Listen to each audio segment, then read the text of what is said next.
O'tgan videoda ko'rganinglardek, ozmi ko'pmi yangi chek uchastka qurilishlar bo'lyapti. Albatta bu qurilishlarni ham shu quyonlardan oshinib, qo'shimcha o'zimiz oliy daromaddan qo'shib, ozmi ko'pmi qilishga harakat qilyapmiz. Shu dorozorxonamizga xudo xohlasa chiroyli naves vaqtincha bo'lsa ham, o'zi aslida 2 etajga mo'ljallangan bu uylar.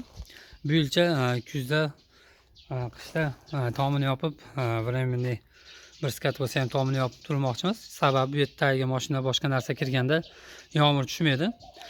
O'tgangi videoda aytgandek, mana quyonxonamizga tushirishda ham chiroyli holatga olib kelib oldik. Odam bemalol tushib chiqib ishlasa bo'ladi. Ventilyatorimiz bor. O'sha havo aylantirishda yaxshi ishlatadigan $110 olganmiz. Buni bu yerga o'rnatamiz.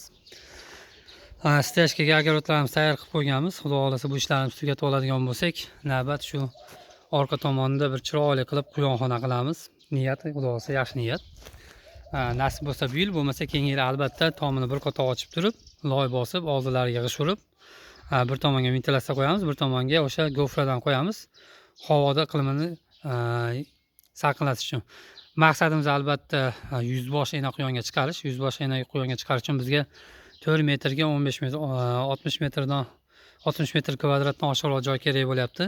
Va bu joyimizga albatta qishda bemalol 40 ta quyon sig'ar ekan, yozgi kunda 20 ta 25 taga qisqartirdik. Bizni kuzatishda davom etinglar, xudo xolasa chiroyli bo'layotgan ishlar bilan ulashib boramiz. Albatta har bir sohada qunt qilib halol harakat qilsangiz foydasiga erishasiz. Sizlarga ko'pchilik qiziq bo'lgan, xudo xolasa mana 6-oy tugayapti, 7-oyga o'tamiz yaqinda. 6 oy rasman tugaganda 6 oylik xudo xolasa bitta dohodimizni hisob kitobi bilan prihod rasxodlarni kiritib, o'rtacha 6 oydan necha pul foyda qilganimizni sizlarga ko'rsatib o'tamiz.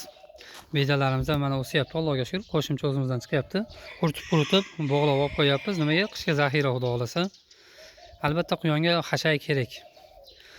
Bizni kuzatishda davom etinglar. Qo'llab-quvvatlab kelayotgan barchaga rahmat. Obuna bo'lmaganlar obuna bo'lib qo'yishini so'raymiz. Albatta real tajribalar bilan bo'lishga harakat qilamiz doim.